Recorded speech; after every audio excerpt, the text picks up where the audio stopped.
Hersam Acorn newspapers, publishers of the Greenwich Post, New Canaan Advertiser, the Darien Times, the Ridgefield Press, the Weston Forum, the Wilton Bulletin, the Reading Pilot, the Lewisboro Ledger, the Monroe Courier, the Eastern Courier, the Trumbull Times, Fairfield Sun, Shelton Herald, the Stratford Star, the Milford Mirror, and the Valley Gazette. Hersam, Acorn, and HANradio.com. The leader in local news, sports, arts, and entertainment in southwestern Connecticut.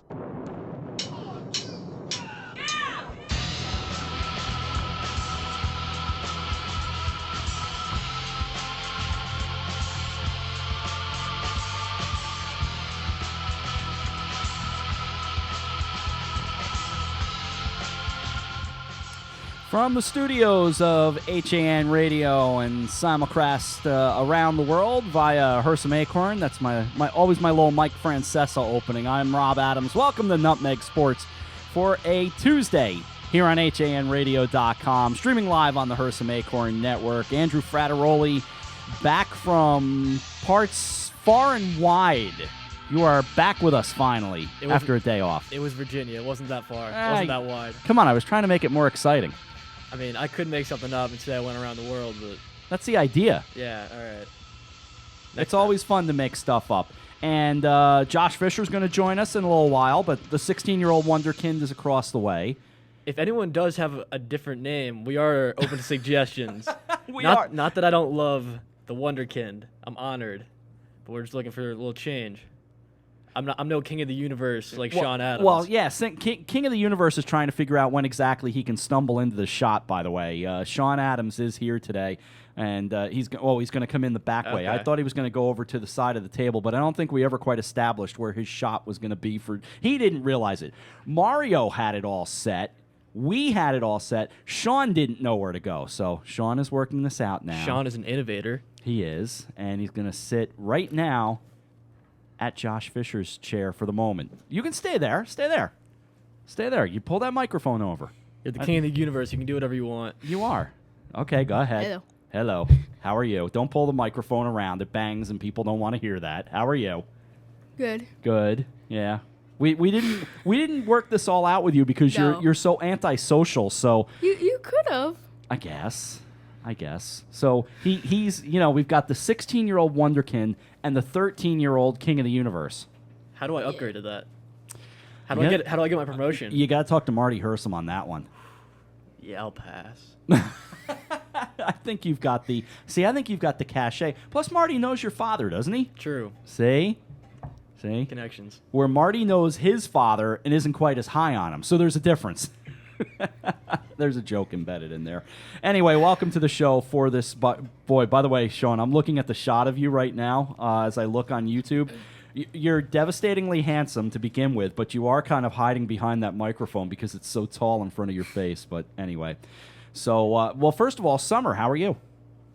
I mean, it's good. summer. You're happy. Yeah. Right? Okay. Why wouldn't I be happy? I don't know. What's this attitude? Do I give this attitude? I'm hearing some sass. I am. There's sass. What's up with the sass?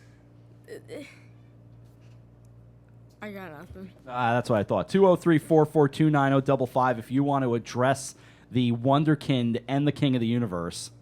I'm just here. I'm just running the controls. This show is off the rails already. We're 5 minutes in, and it's a free-for-all already. It didn't mean to be a free-for-all. What game were you playing, by the way? I was on actually a wonderful website called Sploder. Splode. Oh, yeah, you've told me. You can design games or something on there? You can design and share games. Okay. Really wonderful site. I'm glad you're happy. All right. That's. Oh, by the way, your guy got rejected for the All-Star game. Sean Adams, to this day, is still a legitimate Alex Rodriguez fan. And despite everything, now, I have been very open talking with my son about Alex Rodriguez and his flaws. Let's face it, there are flaws. And he has said to me more than once, I am still a fan of him. And I do respect that. I've told you that. And you've stayed consistent on that. Why? Why have you stayed so consistent, considering the steroids, considering everything? Why have you stayed with Alex Rodriguez? I would have to say that he is just Loyalty? yeah. Okay, that's fine. And I think that everyone deserves a second chance. That's fair. That's very fair. Although in A-Rod's case, I don't know if we're on second, I think we're on, third, like, 4 or fifth. I don't 5. know. But look, He's a leader. You're 13, and it's not like baseball's in your blood, so I don't expect you to know all that stuff anyway. But look, I do think, and that transitions nicely into what I wanted to talk about to start the show. Josh will be along to talk tennis in a little while, Wimbledon going on. But I do think, Andrew, that A-Rod got a raw deal. I do. Now, look, not in terms of the suspension, not in terms of the other stuff. I mean in terms of the All-Star game. Right.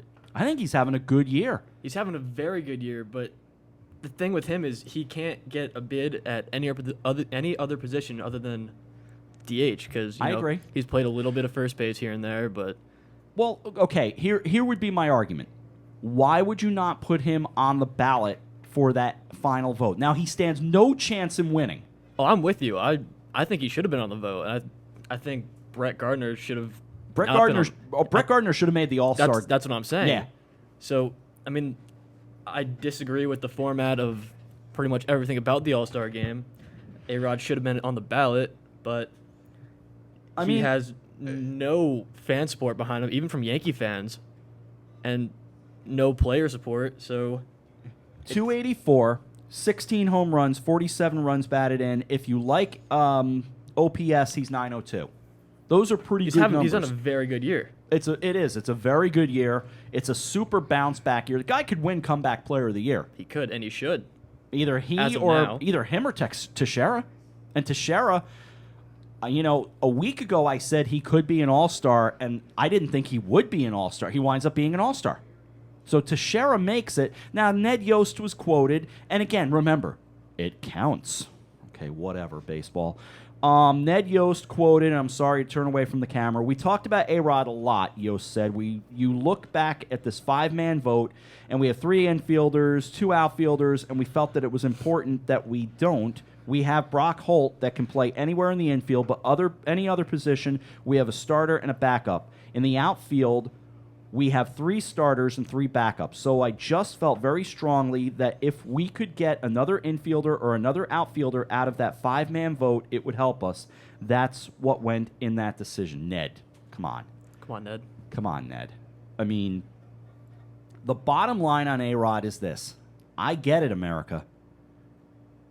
You don't like him. I understand that. Very reasonable. Very reasonably. Plenty of fans don't like him. Plenty of players don't like him. Plenty of coaches don't like him. One 13-year-old fan does like him. I have a hard time with him, and I used to be a big supporter of him, not because I was a fan of his play, but because of my son. Now, since then, I've had a harder time with it, and I will admit that. The suspension coming out of 2013 into all of 2014 absolutely drove me nuts. Right.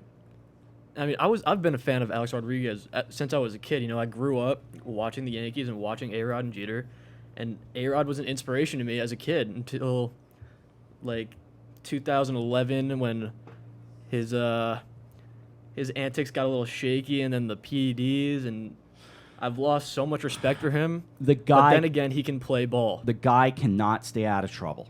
He can't. Even when he's trying to do something innocent like go to the Super Bowl, he finds a way to sit with Cameron Diaz and have her spoon-feed popcorn to him on national TV. Jeter, you're always going to compare the two. Right. Because they came up basically together. They were great friends for a long time before A-Rod went and spit on that relationship, and some of it Jeter did as well. But Jeter never did these things. Even when he had that brief run in the late 90s of being seen with Mariah Carey in a nightclub and whatever, they lampooned it in a great commercial with George Steinbrenner, and that was essentially the last you ever heard of Jeter and a nightlife. Every now and then you hear about the basket of keys, and you have to leave your cell phone and keys, and by the way, you get a gift basket on your way out the door. That was probably my favorite rumor I've ever heard. That's in my the fun entire one, life. right? Yeah. But I mean, Jeter didn't do a whole lot wrong in his career. No, and he was always a good leader. Everyone respected him. So to quote a particular pop star, the haters are going to hate. hate. Well done. A little Taylor Swift for you there. Just saying. Don't test me on my Taylor Swift. I will sing an entire song for you. Oh no, I'm not gonna. No. I will not even try to test you on your Taylor Swift. Sean, you want to be tested on Taylor Swift? No. No, I didn't think so. But so the comparisons are legit. A-Rod just. Why would he sit where he's sitting, having Cameron Diaz feed him popcorn? Jeter would hide. Jeter would be in the suite where he couldn't be seen. You know, that to me is almost the central difference between the two players right there. Right. Jeter never found a way to get in that kind of trouble. And he was an all-star pretty much every year. So 14 times. there's that. But all that said, based on his play on the field, Alex Rodriguez should be an all-star. He should be. I mean, that's At all least there is on to the it. ballot. Oh, yeah. Yeah. He deserved consideration to make the All-Star team, and he didn't get it. Might he still find his way in? You know, and Brett Gardner shouldn't be on the after ballot. Right. He shouldn't He should be be on. He should just be on the team. Should be a reserve. He should be a reserve. He's had a terrific year. You know, I think it was Frank Isola, who's a writer. I saw him tweet earlier today that if these are the days when you miss George Steinbrenner, because George Steinbrenner would have exploded at the thought of right now only Mark Teixeira as the one position player with Dellin Betances making it out of the bullpen. And Andrew Miller would have made it if he was healthy. Right. Look, it's the All-Star game. It means, well, it's supposed to mean nothing. But, of course, this time it counts. You can't give home field advantage in the World Series and treat it like it doesn't matter. You can't. Make up your mind. Continue to. If you're going to take all these players and play them for an inning and just rotate and rotate and rotate, don't make the stakes so high. Make sure or choose one of two ways. Make it like a fun, kind of careless event where everyone's having a good time, or make it serious, but they got to make up their minds. Oh, Sean, by the way, I know we've got viewers down the line, and two of our friends aren't feeling well that you know of. Susan Schultz, of course, editor of the Darien Times. But, more importantly, Lucy, a.k.a. Lucy Bell Schultz, isn't feeling well. So wish Lucy, a.k.a. Snakey, wish her a get well. Go ahead. Get well. Just say get well, Snakey. You're okay. All right, get well, Snakey. There. He's turning red. What's up with that? I don't know. I don't know what's going on there. First time I was on air with you, I got a little nervous. He was on air the day he was born. Oh God. That's not even. You take HAN to the hospital? No, that wasn't even. That wasn't even the HAN days. That was back at GCH. But yeah, I was supposed to do a basketball game and a hockey game the day he was born. And they had me on from the hospital room the day he was born, with him in the background, and then it was on the news Monday morning as well. Good. And then not long after, he made his first couple of appearances on the air, and I'm looking at the if you watch on YouTube, the live versus the YouTube is just about, our live stream is just a few seconds behind. Those are some nice red cheeks on the King of the Universe. So yeah, he's been on the air a lot over the years for sure. It's 2:15 on this edition of Nutmeg Sports. 203-442-9055. I do have the phone lines up and running if you want to join us, and we'd be certainly happy to have you on. Let's see. In fact, the first time I ever recorded him on the air, not on the air, but the first time I ever recorded him, Andrew, he was 2 months old. Wow. 2002-0424. You were 2 months old. I will not play the sounds, but believe me, you were quite quite prevalent. Let's just put it that way. Oh boy, good times there. Broadcaster in the making. Yeah, I don't know. I don't know if I see him doing that, but you never know. I got to find the one sound of him, and I can't seem to find it here. But anyway, Josh Fisher's coming up. We're going to talk about Wimbledon. We'll have some fun with him. Andrew's here. Sean is still here. We'll see if Sean sticks around. We'll take a break. Mario's running the controls and trying to avoid the chaos that is going on in this studio as we roll on. Hopefully you join us as well. 203-442-9055. We continue on Nutmeg Sports on HANradio.com. Streaming live on the Hersam Acorn Network. Breaks, sprains, injuries, and pain can now be quickly and expertly treated at Coastal Ortho Express in Norwalk. Why wait hours in the ER? Save a trip and save money going straight to an orthopedic specialist at Coastal Ortho Express Urgent Care, 203-845-2070. No appointment necessary. Coastal Ortho Express Urgent Care, open Monday through Saturday in the iPark building at 761 Main Avenue in Norwalk, or call 203-845-2070. Fast! Healthy, confident smiles begin at Stratford Orthodontics. Conveniently located on Main Street, we are Stratford's hometown orthodontist. We offer the latest in orthodontic technology, including Damon braces and Invisalign. We always accept new patients. Call today to schedule a complimentary consultation. 203-375-8332. Stratford Orthodontics, 2499 Main Street, Stratford. 203-375-8332, and online at stratfordsmile.com. Alliance.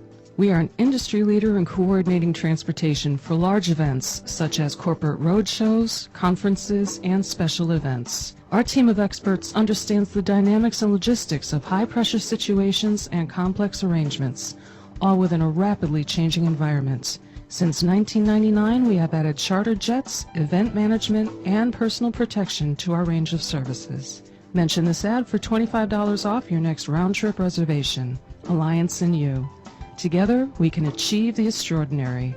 855-546-6996 or alliancelimo.com. Yeah, hey, this is John Ratzberger. You're listening to HANradio.com. And you're back on Nutmeg Sports on HANradio.com, streaming live on the Hersam Acorn Network. I'm Rob Adams. 2:19 on this Tuesday afternoon, amazingly, as we hit July 7th, 2015. And once again, time flies. We all say it all the time. It is what it is. But in any event, Josh Fisher joins us and ready to talk a little Wimbledon. Josh, of course, a big part of the HAN Radio family, really from day one. Josh, good to see you. Good to see you too, Rob. Thanks for having me on. Yeah, thanks for coming on. It just seemed like this was the right time to do it. We haven't had you on to talk about tennis anyway, and you're a big tennis guy to begin with. How did you get into tennis to begin? Oh, jeez. I don't even remember exactly, but I started playing when I was maybe in second or third grade, but I started playing because I liked watching it on TV. Yeah. And Wimbledon was always a fun thing because it was always on in the morning. Remember, it was on HBO, the early rounds. And the U.S. Open was always really fun. Like when I was probably in second or third grade, that's when Capriati made that great run at the Open when she was a kid. And I remember I lived in Cincinnati at the time, and the kid who lived across the street, Mike Monzere, he and I wanted to play tennis. We had like some tennis rackets, or his parents, they were wooden rackets. We put bikes in the middle of the street as our net. And we would play, a car would drive by, we'd have to move the bikes. It's Wayne's World. It was like Wayne's World. And then eventually we I convinced my mom to let me take some lessons, and she, begrudgingly paid $30 for a Wilson tennis racket for me. She thought it was way overpriced, and I think I played with that thing for years. And now I just play for fun with friends. It's a great, they call it, a lifelong sport. It's a fun sport. You can always play it around. I was playing yesterday in Newtown with a guy I grew up with. We've been playing together for years. It's a sport I wish I played more. I don't even have a racket at this point, and I would happily just go pick up an inexpensive good at it. You one. have good hand-eye coordination. I've seen you on the softball diamond. Yeah. So, and that's all you really need for tennis. And it really is. It can be rough on the knees if you don't have good knees, for sure. That can be a problem. But I think I could mess around with it a bit. It would be fun. But you mentioned Capriati, and that's a name that's just, it's such a sad story. The way now look, she did it to herself, but she disappeared. I mean, she's just gone from view, and what an opportunity she had to be an all-timer.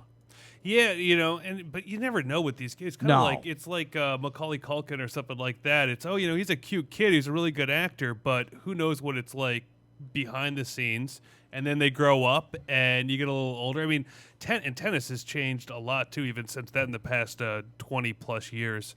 It's probably about almost 30 years ago that Capriati made that run at the Open, which I think was 88, I believe. And so you just see, there used to be someone like Venus who is in her 30s now, would be at the end of her career, and look at that, she's she's 2 wins away from the Serena Slam by holding all 4 majors, and then if she can hold off and win Wimbledon this year, and win the U.S. Open, she'd have the first Grand Slam since Steffi Graf in '88. So, and you look at the men too, with how it's easier to be older. You and I were talking about it this morning in the newsroom. Boris Becker won his first Wimbledon championship when he was 17 years old. Yep. I can't picture. Pete Sampras was, I think, 19 when he won his first major title. I can't picture any teenager doing that nowadays, with just the conditioning that goes into tennis these days. And you look at how it's very rare, particularly on the men's side, for there not to be all the top guys. We still have at Wimbledon have a chance to have the top 4 seeds be in the semifinals. Oh yeah, and I'm just kind of going back through Capriati. First of all, she's 39, which is amazing to consider. And I didn't realize she's talking about possibly making a comeback, but just somebody who disappeared, and kind of sad the way it all went there for her. And consider 92, she wins at Barcelona. She was an Olympic champion. Right. I mean, it was a big deal there for a while. So, best player you've ever seen. Is it Serena at this point, in male person, or female? Let's go. I was at her first championship when she beat Hingis at the U.S. Open in '99. And now it's like 21 championships later. Wow. And she has to be the best women's tennis. But it's one of those things, too, where can you really compare her to Chris Everett? It's a different style game, different equipment, let alone. I mean, at least in baseball, the bats are relatively the same. They certainly are a little more aerodynamic. Maybe they're able to make them lighter. They don't worry about them breaking as much. But, look at McEnroe, whose career just ended as soon as he got rid of that wooden racket when everyone else was playing with the metal rackets then. And now with the graphite and whatever hell else they use. I don't know what even my racket is made out of. It's science and technology, so. It is. So. But when you consider, I mean, yes, Serena, Steffi, obviously. You mentioned Chrissy. Of course, Martina. And then you got the players before them. It is hard. It is really hard to pick a best ever. I'm always impressed by Nadal and Federer, but I liked Sampras. Oh, yeah. Loved McEnroe. It is hard because the technology does play a big role in this. And who knows? It's kind of one of those things you wonder, are Federer and Nadal and Djokovic also, are they just so good and so much better than everybody else, or is it that there was a lot more competition when Pete and Agassi were playing in those days, and Becker and Lendl just before then? Yeah. So what is it, or have they just does Federer have the secret? I mean, he is amazing, and he's almost sometimes would be boring to watch, other than so he has those fun trick shots that he does, but because it just is such a blowout, and you're I don't want to watch the Federer match unless it's basically the semis or the championship, because it's a straight set match. You're gonna have a lot more fun maybe watching something on the outer courts. You bring up a good point. You watch a lot of tennis. You especially watch the majors. We've talked about all that, but was it more fun at a different time? Is it still as much fun now? For me, I'm always remembering those days of Dick Enberg and Bug Collins, and those breakfast at Wimbledon days were so great on NBC with those two. Bud with his loud jackets, and a man who I got to meet in person, the sweetest, nicest man. Is it? But is it better then, better now? Is it the same? I mean, the coverage is certainly really great now. It's so easy to watch. I was watching it on my desk in the newsroom. I was watching the Serena-Azarenka match before I came on here. And but I mean, when I was a kid, I would actually set my alarm on Saturdays and Sundays for breakfast at Wimbledon to watch the championships. And get up, which was a lot. Maybe for a 14-year-old kid to want to be up and awake by 9 o'clock in the morning on a Saturday. It was kind of the only time of year that I wanted to do that. And we're showing some pictures now of. I mean, Wimbledon's fun too, just from how much it still is kind of the same, and it's had that history. It's so much fun to go to. I have more fun, I think, as an adult, going to the U.S. Open than when I was younger because it's easier to follow everything. Yeah. You kind of know, you get into a rhythm there, and it's like it's good to be a veteran when you attend as a fan at the U.S. Open. You know where to go, and the apps you have a little app now on your phone at the U.S. Open. You could just pull it up. You're like, oh, look at this is going to a fifth set over there on on court 11. Let me run over there. I got to get over to the grandstand and catch that. It's that sort of stuff has been fun. It's not just kind of hear it, or you got to make sure you catch the scoreboard when they show it up there. But I know what you're saying. I mean, I certainly miss Dick Edberg. There's nothing like him talking about the fortnight at Wimbledon and Bud Collins and his interviews afterwards. And ESPN is ESPNized. It was the coverage. I was watching it over the weekend, and they spent more time talking about tennis. There's actual tennis going on in the background behind them talking about tennis. Then they don't actually show it, and it's show the freaking matches. Yeah. We don't and don't just show the Federer killing, destroying some guy ranked 225th in the world. There were a lot of good matches, and then they go to some silly kind of segment, so you couldn't watch it. But online now, you can watch everything. Andrew, we talked about it before the show. I was joking with you about being sports czar and things like that, and you said that tennis really isn't a passion of yours per se. Give me your 2 cents on tennis. I mean, growing up around here, I played tennis as a kid, like all my friends, and that's how we spent a lot of our childhood. And then, I started focusing on baseball and other sports, football, and I kind of just lost my touch for tennis. And it's not that I don't enjoy the sport. I enjoy watching the sport. It's just, as I've never played it, I can't give that insight as to people who have consistently and competitively played the sport. Yeah.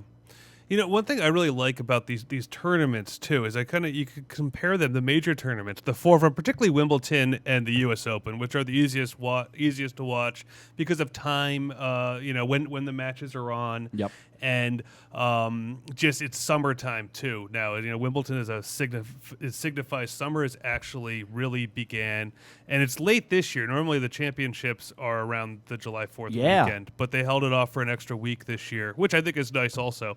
But it's kind of like the NCAA basketball tournament, all like crammed into one, because in the early rounds you could flip around, particularly if you go to a match. And I have DirecTV now, so they actually put all the things that are wherever every court that there's a camera on, you can switch around and watch all of them. And I love the best part of the basketball tournament in March is the first Thursday and Friday. Oh, without a doubt. You watch could every just game bounce possible. around. And that's what, so it's kind of gets sad towards the end. I always get a little sad towards the end of all the tennis tournaments because it's like, okay, we have the great guys are there, but, there's only one match on right now. My short attention span wants to be able to jump around, and it's fun going to the U.S. Open and running around and, trying to get a good seat at one of the, outer courts to see a good match. And that's, I think, it's just so neat. And who knows, you see some guy just play his heart out or some woman play her heart out in a second round match. And it's like, that's their big moment, possibly even in their career. Yeah. And it doesn't matter. They're going to come back and lose, 2 days later. But it's just fun to be there in that moment. And also, it's the only sport where they have the men and women compete at an equal level. They had equal prize money. They're playing all the time. Women's tennis is sometimes just as fun to watch as men's tennis, or sometimes men's tennis is just as fun to watch as the women's tennis. The match that Serena played today against Azarenka, it was 3 sets, and Serena was looked like she was in trouble for a little bit, but to watch her come back and those rivalries, it's been fun to watch the Williams sisters, as sometimes, everyone you get kind of hot and cold with them, sometimes with, Serena's attitude and everything like that, but we're watching greatness. We are. And who knows if this is ever going to be matched, and she's not done yet either. No. So. No, in fact, she beat Azarenka 3-6, 6-2, 6-3. Sounded like Sharapova had a little bit of not a rough. It was a 3-set, but I was really rooting for Coco there. Yeah, and Coco had some charges against Sharapova of some bad sportsmanship. I was reading. She's throwing her arms up in the sky and getting the crowd really into it. Center court was loving her. And so Sharapova's going to play Serena next. Sharapova has no second serve whatsoever, and I don't think that rivalry never quite got to the level that people hoped it would get to. It's one of those where you kind of hope that it's there, and that could be a fun match on Thursday, certainly when they play each other. But it'd be a big surprise if Sharapova is able to hold out, and really beat Serena. But no, Serena's had some trouble. She's dropped sets. She had that great set against Watson of England on, I think it was on Saturday. Right. Which the number one British women's player took her 3 sets and was up 3-love in the third set, and it looked like, okay, this could be the end. But you never can count Serena out. With no disrespect to the other side of the bracket, Sharapova, Serena, that's a great matchup there. The other side is not exactly, those aren't big time names on the other side of the quarters. Radzwanka was certainly someone who was kind of up and coming. She never was able to really, do much. She choked a few times. Yep. This Spanish woman, Muguruza, I'm always, not great at pronouncing these names, as you know, Rob. Yeah. That's a tough one. I'm impressed you've tried. but she's had an impressive run, and she's been able to be kind of quietly get through. It was too bad to see Madison Keys not able to pull it out against Radzwanka today.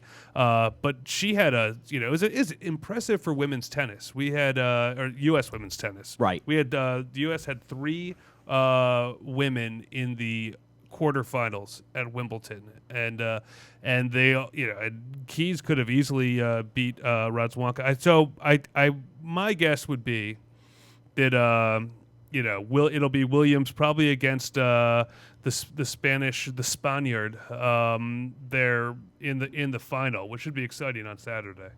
On the other side, let's talk about the men. Obviously, Djokovic continues to do what he does. What else is going on? And now he had a tough time with Kevin Anderson. Yeah, they took 5 sets. They were playing on court 1 yesterday. There's only one court that has lights, and that's center court at Wimbledon with the roof. They also have a curfew there. They have to be done by 11 because the neighbors will get a little testy. Yeah, for folks who don't know that, it really is very much a neighborhood. Yeah, it's a town. It's in London, but it's a little part of London. Wimbledon, it's kind of just outside there. And so they have curfews. Yeah.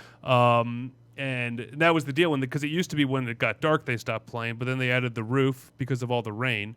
And so, you got to see Djokovic lost those first 2 sets on tiebreakers, came back and won rather easily. Anything could have happened today because they're just playing for 1 set. But and still, it was only a 7-5 win for Djokovic. He didn't cream him. Some people were thinking it was going to be 6-2 and he'd be out. But that's probably going to be better for Djokovic. I think he still gets the day off today. Or it's like 1 set. They let him play first 2. Usually the continuation matches go out second on the court. And it's going to, Cilic is the U.S. Open champion. Right. He had that big match with Isner that took 2 days this week too. Not the big 70-68 match that Isner had. Was that back in 2013? But so I really, I think the Cilic-Djokovic match could be good, and that could be, you could see something where Cilic serves so well that really could be a sort of upset. I like Wawrinka's been playing so well. He's kind of he's a little Swiss man who's playing in Roger's shadows for so long and has had a pretty good run. He won the French Open this year against Djokovic. So that could be an exciting match if they end up meeting in the semis. And who doesn't want Murray against Federer in the other semi? Oh, come on. I totally agree. Although you got an unranked guy in there, and there's something fun about that, too. Yeah, the Canadian Pospisil. See, you can't even pronounce that's Canadian a tough name. one. I have trouble actually with American names. I just learned how to pronounce Fisher. I give you credit for trying that. Wait until you get to Frateroli. Frateroli. We know Andrew. But yeah, that the Canadian, he gave a good run. He beat an Englishman in the last round to get here to the quarters, robbing the Brits of a all British, at least for one of the matches in the quarters. But Murray's been on such a roll, but you never know. You kind of half expect, though, Murray it's a very English thing, to kind of let everybody down a little bit, maybe all that excitement, and then have it come down. And it's like, we can't actually get the Djokovic, Wawrinka, and then the Murray Federer final that kind of everybody was hoping for, with maybe Nadal replacing one of them in there. But how great would that be if we get those 4 guys for the semis? That's too bad we're going to be at the Darien Sidewalk Sales on Friday. I know. If that happens. Somehow you and I will be kind of leaning over each other use to check one of those things. TVs, see if we could see if the toy store has a cable line. Well, they like us at the toy store there. Yeah, Bill, the toy man there, we'll see. Maybe he has a Wilton toy for ages 8 and up. That could or be. Wimbledon toy. That could be very true. By the way, Josh is alluding to Friday. We're at Darien Sidewalk Sales, and we are all lined up from 10:30 to 1:30. A lot of interviews in Darien on Friday. Consider it. It's supposed to be more or less an extended coffee break, but that being said, don't be surprised if it turns into coffee break meets Radio Arts and Leisure meets Nutmeg Sports meets Behind the News. I wouldn't be the least bit surprised. Meets the drive, because John Kovac and Kate Chaplinsky will do the first hour, 10:30 to 11:30. Steve Coulter and I from 11:30 to 12:30, and then Josh and Denise DiGrigoli from 12:30 to 1:30. So that's coming up Friday. Want to hang around for a little bit longer? Yeah, sure. All right, let's do it. All right, out for a break. We continue on, 2:38, talking tennis and a little bit more. I got to get him involved with some baseball as well, because that's a big game for Josh as well. So we continue on Nutmeg Sports. It's a Tuesday edition on HANradio.com, streaming live on the Hersam Acorn Network. We're right back after this. The long winter is finally astern. Bait is invading the harbors, coves, and inlets. Stripers, fluke, and porgies are on the move. In the streams and lakes, trout, smallmouth, largemouth, and walleye have moved out of hibernation. At the dock shop, it's all systems go. And now in 2 locations, 51 Tokenique Road, Darien, and their newest location at 609 Riverside Avenue in Westport. Bait, tackle, apparel, and of course, all the marine and nautical accessories that they're known for are ready for you at the dock shop. Boater, beach bum, fisherman, or simply love the New England coast, this is a unique place to shop.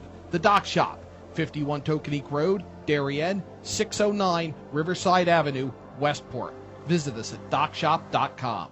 Did you know that taking dance lessons is a great date night idea? Arthur Murray Grand Ballroom of Greenwich is a fabulous place to learn to dance and meet new people. Located at 6 Lewis Street, our studio is staffed with professional instructors ready to teach you salsa, waltz, rumba, hustle, tango. There's a dance for every season. And we are rated #1 on the Knot.com. We are the wedding dance specialists. Take advantage of our new student offer, only $49. Call 203-769-1800. Visit us online at arthurmurraygreenwich.com. Does advertising on HANradio.com work? Just ask Coastal Orthopedics. They ran spots with us, and within 24 hours they had 21 walk-ins and 8 calls to their new immediate care center. To advertise on HANradio.com, call 203-417-5199 and ask for Marianne Hersam. Located in the heart of picturesque downtown Ridgefield at 13 Governor Street, Colby's is the area's premier retailer for blinds, shades, shutters, and draperies, and is one of the select few Hunter Douglas Gallery dealers. A family-owned and operated company, Colby's experienced staff will work with you in choosing the best treatments for your home or office and offer free measuring and expert installation. Colby's also carries an extensive line of decorative fabrics including Schumacher, Durley, Tebow, and more. Or browse over 400 books in our wallpaper library from famous designers such as Stroheim, Schumacher, Ralph Lauren, Tebow, and York. Take advantage of our Fashion in Motion savings event with savings and rebates on Hunter Douglas shades with PowerRise technology. Colby's of Ridgefield. We are committed to your complete satisfaction. 203-438-8531.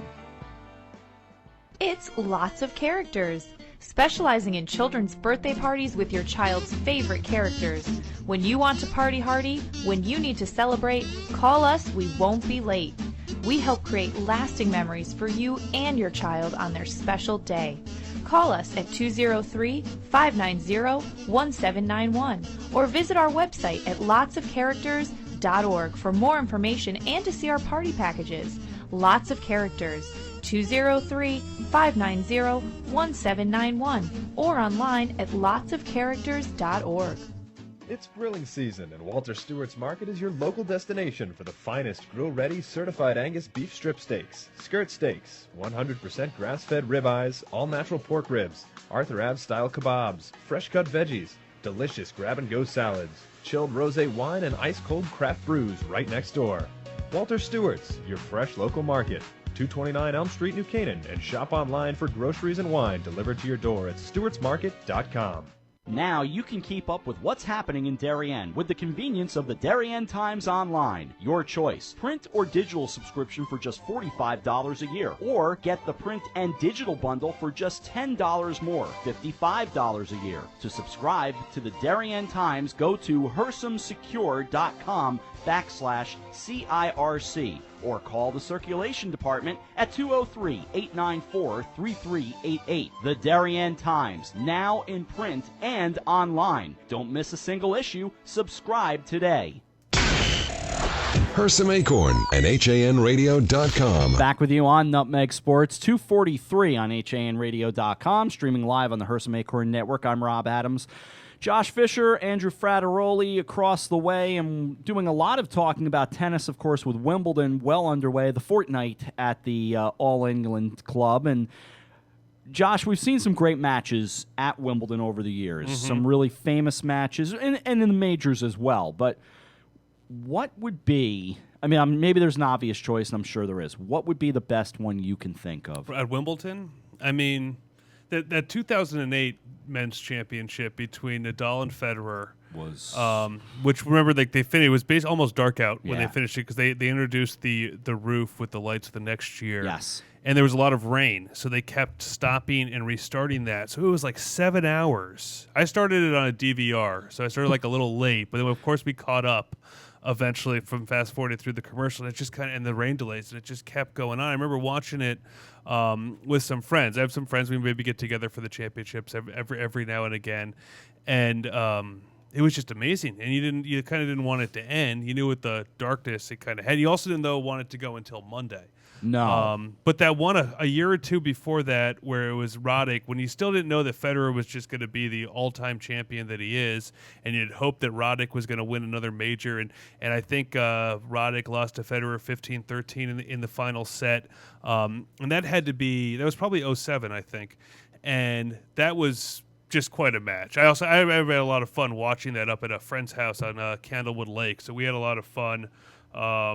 Just, all the girls kind of were outside on the lake, and it was just like, 4 dudes sitting there yelling at a bunch of guys wearing all white, running around on grass. so that, but, and those are certainly two that really jump out in my head. That Isner Mahut match that was pretty phenomenal. And that one, I did not see a single point of that. I was editor of the Darien Times when that happened, and that match took 3 days, if you remember. Yeah. And as we have a plaque outside Court 18 is up on the screen for those watching. And in Wimbledon, the U.S. Open does a tiebreaker in the fifth set and the third set for women, but in the Australian, the French, and Wimbledon do not do a tiebreaker. So it took 3 days for them to finish this match. It's the longest tennis match in history. They played for over 11 hours, the most games ever. Both players broke the record for aces. They both got over 100 aces. Isner finally won 70-68 in the fifth set. I listened to most of that match all on Radio Wimbledon, which, if you haven't listened, is just so entertaining and it's so much fun. It's probably, I don't think I'd listen to a lot of tennis on the radio. No. But they just do such a great job. You can listen to it for free at wimbledon.org or on the app. And they just make it. They're having a good time. They bounce around from court to court. But the play-by-play, you'd get into it. Just be interesting, Rob, I think, for you to listen to it, how you do that. Some of them get more descriptive. Oh, to the forehand side, back to the baseline. Oh, but others of them are just kind of like talk in general with what's going on and then tell you what happened at the end of the point. But that was so much fun. And then they get messages, you know, they're very interactive with the audience because they get, oh, we just heard from so-and-so in New Zealand who's, you know, sitting in his car listening to the match. And, oh, you know, we just heard from Rob in Connecticut who, you know, said he hasn't got any work done all day long because he's been listening to us. And they always want to know what everyone's eating and drinking. So I was stuck in traffic on 95 listening to them over the weekend. And it was great. And I was like, man, I got to get back. I got to get back to watch, you know. But it was like, oh, this is actually kind of relaxing. It's fun to watch. You get a good update, and it's not just so Americanized also, which is nice. You know, I'm looking at I'm a list guy, and I readily admit it. So I look at this stuff all the time. The Nadal-Federer one, 2008, 6-4, 6-4, 6-7, 6-7, 9-7 in the finale. That's a great match right there. Of course, Borg-McEnroe 1980, which went 1-6, 7-5, 6-3, 6-7, 8-6.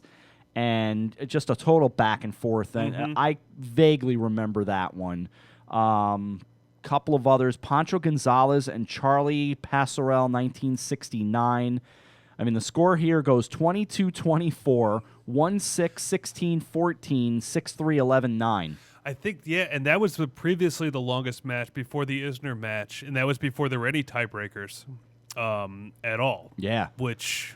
It's amazing they didn't have actually ones that went longer like that. I know. Before. I would have loved to have really seen Pancho Gonzalez play. Oh, he was supposed to be a lot of fun to watch. Absolutely one of the greats. And I don't know.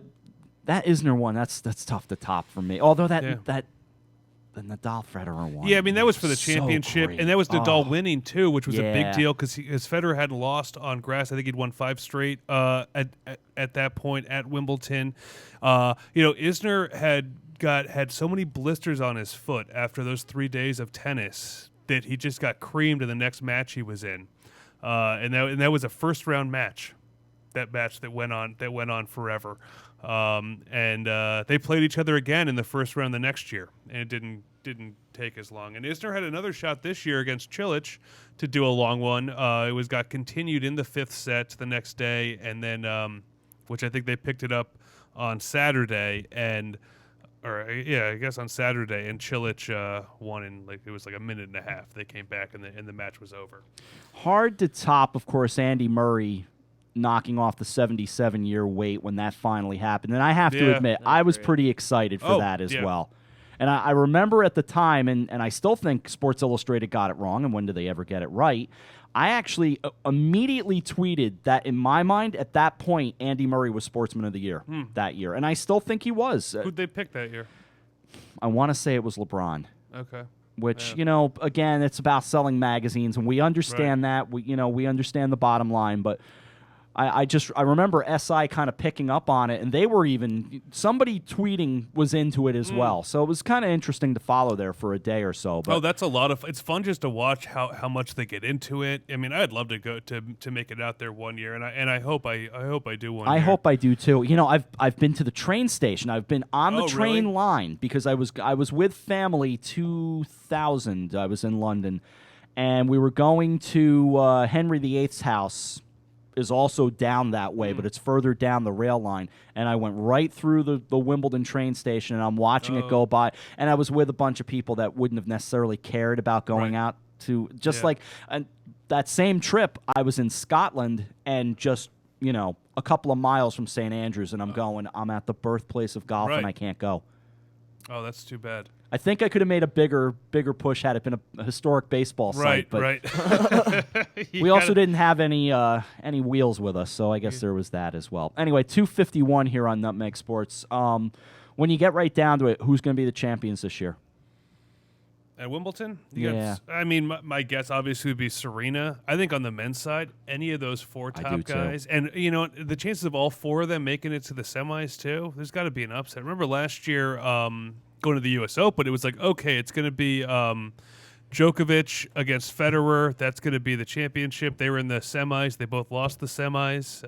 And that led Cilic and now it's a Japanese name I'm going to have trouble pronouncing, but Nikushori. Jesus. You're close. You know. We know who you mean. Yes. So, and then and those were 2, though, amazing semifinal matches that we got to see. But the final was kind of a letdown. But still a reason to try and sneak out early on a Monday for the U.S. Open final to get home to watch it or go to it. I know you also brought some great historic shots with you. Let's talk a little history. Oh, sure. I mean, so what's interesting, do you know how many people attended the first Wimbledon championship? It was in what was it? I forget exactly what year. I had this in front of me, too. 1877? There you go. Yeah, I think that's what it was. 200 people were at that. They paid, I think, $1 a pop to go. Now center court holds 15,000 people. It was just a men's tournament, and tennis really had just become something the year before. Wimbledon was originally just a croquet club, and then it became lawn tennis became the big thing there. This photo that we have up right now is a photo of it's from the 1881 championship. It's William Renshaw and H.F. Lawford playing for the men's singles title at Wimbledon. Renshaw won. And also for years, too, if you won the championship, it's kind of like Karate Kid 2. If you won the championship, you got to go right to the finals. You didn't have to play anyone else. Remember that happened to Daniel in Karate Kid 2. Right. Of course, obviously, we all know that. Well, Billy Zabka was nowhere to be found. Yes, exactly. But Zabka would have been there. Would have been a Karate Kid 2, I guess. So they ditched the Karate Kid rules at some point years later. But so you had a lot of guys who won a lot in the beginning and back and forth because you only had to play one match. And I think there were 22 people in the first round, and then they added women, then they added doubles, and they added mixed doubles, and but it was also like Althea Gibson was the first black woman to win any major title really worldwide that we still know of today, of a sport that we still know of today, and Arthur Ashe. Was that 75 that 75. he won? Right? So that's 30 years ago or 40 years ago. Yeah, Jeez, yeah. 40 years ago. Now he won there too. So and tennis, of course, has certainly not been a sport known for accepting all coming. I mean, look at when the Williams sisters came up and how that kind of rocked the prime and prissy world of tennis, but has made it much better and much more fan friendly and drawn a lot more people in. But it still has. Look at we have the picture of the dresses and skirts that these women would wear. I don't know how they ran around on those tennis courts. They're dressed like they should be living in some compound in Utah. Yeah, but it's just kind of amazing how the entire place has built up and how exciting it is. And I kind of still wish though they'd wear the long pants and the caps. Yes. The newsy caps out there, and all the fans wore top hats, but I guess we can't have that. You have to go to an old-time baseball game for that. I'm seeing a note via Wikipedia. The first public announcement of the tournament was published on 9 June 1877. Of course, they write the date British style in the Field magazine, or the European style, under the header Lawn Tennis Championship. The All England Croquet and Lawn Tennis Club, Wimbledon, proposed to hold a lawn tennis meeting open to all amateurs on Monday, July 9th, and following days. Entrance fee, I believe, £1, or £1.50. Names and addresses of competitors to be forwarded to, and on it goes, and kind of tells you exactly how they first were going to set that whole thing up. Yeah, it's amazing. It's also, of course, we can't remember it, but it was not that long ago. It was 1968 was the first year they let professionals play in any of these major tournaments. It was all amateurs, and then once you went professional, you gave up playing for these prestigious titles, but you'd get paid to play tennis. And it's like how the Olympics now, they let the pros in. But you got to think of some of the people we maybe lost, and some of the good matches that we lost before then. Yeah, that's for sure. And look, I mean, it's the evolution of what we're talking about here. But still, it's amazing it takes that long. Yeah. That it was. They almost were playing Wimbledon it was almost 100 years before they let in a professional. Yeah. Play for what was supposed to be and what is considered the grandest and most coveted title in all of tennis. The French is still spectacular. Australian is still fun, although Australian's tough because of the hours that it's on for all of us. The French is a little more accommodating. The U.S. Open's a lot of fun as well. I've been a couple of times. I'd like to go back, but still, there's Wimbledon's it for me. No, it is. I mean, the nice thing for us, since we're so close, is the U.S. Open's easy to get to. It is. And the best time to go, if you haven't been before and you're thinking of going, is going in that first week. Yep. And don't waste money on a ticket at Arthur Ashe Stadium. You'll just see a blowout. You can always watch it on the big screen if you want. Pay I think it's up to like $70, unfortunately. But it's $70. You can be there. You can get 14 hours of tennis in, and it's fun. It's like it. And like I said before, it's kind of like you're at the NCAA basketball tournament, and they're holding all the games in one spot, and you get to hop around and go to whichever one you want. Oh, this game's boring. I'm going to go to that one. Or this match is a blowout, or so you get to see all sorts of people. They've really redone the practice courts. We went there when I was there last year. We watched Serena practice for a while, and you're like right on top of her. Saw Wozniacki practicing. Saw some of the seniors out there warming up. Like Todd Martin, and saw McEnroe walked right by me. He was closer to me than Andrew is over there, and it's just neat. It's a neat experience. It's a real international experience. Yeah, as it is. well, and you don't get that very often. But it's 2 weeks, the international sports community is focused on Flushing Meadows, and you hear all sorts of different languages, and pretty much everybody's happy to be there. It's just a fun event to go to. They even have cell phone charger lockers there now, too. It's free. They really free, do think Rob. of it all. You just stick your cell phone right in there, you get a little code, and then you go watch some tennis, and you come back and your phone's charged. They really do think of it all, Andrew. They really do. It's impressive. I actually have not been. The last time I was at the U.S. Open, I went for free. And it was because I won tickets thanks to Mr. Imus. Oh, wow. No way. So I watched his show. Yeah, I was on the grounds of the U.S. Open at probably about 5 o'clock in the morning and stayed for a while. Got to walk around and watch a few matches, and then was basically exhausted and went home. The worst part about the U.S. Open is Heineken is like the only beer. It's like the only beer you can get. So... Well, that's a problem, I suppose. Yeah. Switching gears before we say goodbye on this show, with the All-Star game coming up, your thoughts were, kind of give me a state of baseball for a moment. Well, I'm excited because it's in Cincinnati. Yeah. A former town. I was there in '88 when the last time the All-Star game was there. And so that's cool. I'm really glad Todd Frazier got the starting spot at third base. I think it was deserved, and it's also good since he's, a hometown guy. Absolutely. There too. He's a lot of fun. It's going to make the home run derby interesting this year. But baseball is I know, like, it doesn't really bother me that they're doing that, the winner gets home field advantage. That doesn't bother you. They used to switch it back and forth anyway. It never was based on record. Yeah. If it used to be based on record how the other leagues do it, then okay. But so to me that doesn't matter that much. What makes it unfair in a way is that one league uses a DH, the other doesn't. Right. So I agree the with National League is actually, you could say, has an advantage because they get to handpick who their DH is in the game. It's not just based on who the fans vote in. I'd be okay with them doing away with all fan votings and just let the players and managers vote on who gets in, and maybe the broadcasters or the baseball writers I or could something see that. like that. That's And what I would maybe prefer. the fans get to vote for the final vote candidate or something like that.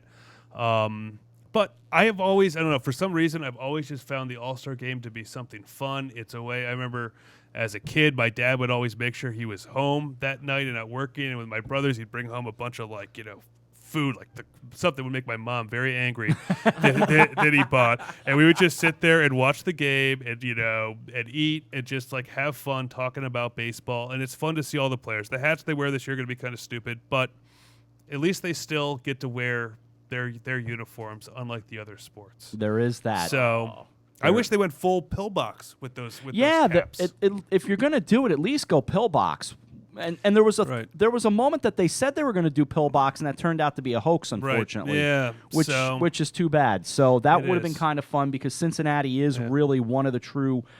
It's not the birthplace of baseball, but there's a real, it's the birthplace of professional baseball. Yeah, it was there you go. First professional team, and the 1869. city is just a great baseball town too. Yeah, it is. And that's what I'm really looking forward to. The spotlight being on this former city of mine that I still love a lot, and is just a great little place on the Ohio River. And I'm going to get very hungry because I'm going to show lots of pictures of Cincinnati chili, which I still have to try. Which we got to get something. I'm doing a road trip. next week, and I'm going to be passing through northern Ohio. I'm going to, find a nice skyline nearby. Maybe I'll see if I can bring some back here. All right. They might be a little soggy, but I'll do that. I'll see what I could do for you, Rob. That's because you need to have some Cincinnati chili. I will take you up on that. And by the way, we're getting closer to doing another interview that you and I were talking about, a musical interview. Oh, good. We're going to get a copy of that book I was telling you about. So excellent. Oh, good. I can't wait for that. That'll be week after next, right? Yep. That'll be a little something that Josh and I are going to do regarding, I'll give you a little teaser. It's going to be regarding Bob Dylan in Newport from 1965, which is going to be kind of, Josh and I both music guys, so that'll be kind of fun to do. That'll probably run at a future Radio Arts and Leisure. But we'll talk about that at another time. And, we're a little bit into overtime, so I should start wrapping it up. But good show today and a lot of fun. And did you learn some tennis, Andrew? I learned all about tennis, and I think I'm going to watch the rest of Wimbledon now. All right. It is a good tournament, really. And despite my love of Bud Collins and Dick Enberg, the guys doing it now do a solid job as well. They really do. They do. I mean, it's hearing John McEnroe on there. He's always on, for the big Johnny matches, and he's just fun to listen to. Chris Everett's back too with ESPN. She's great, and who doesn't love Mary Jo Fernandez talking about tennis? All great.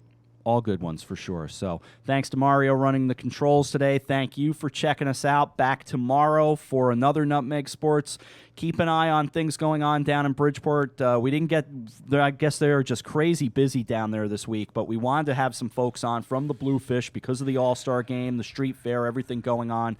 And unfortunately, they were just unable to get in touch with us, so we will try to connect with them. But again, there might still be some tickets available, and the street fair is going on down there tonight. So we are back with you tomorrow for Coffee Break at 11 o'clock. I'll probably be sitting over in a chair alongside John Kovach, co-anchoring, and we'll do it then. So for all of us here at HAN Radio, thanks for listening to Nutmeg Sports. I'm Rob Adams. Have a good night. We'll talk to you tomorrow.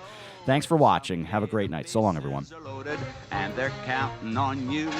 You just can't strike out if you up and shout. Yabba dabba dabba, yabba dabba dabba, yabba dabba dabba dabba doo.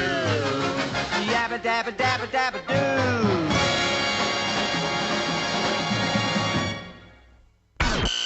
Hersam, Acorn, and HANradio.com. The leader in local news.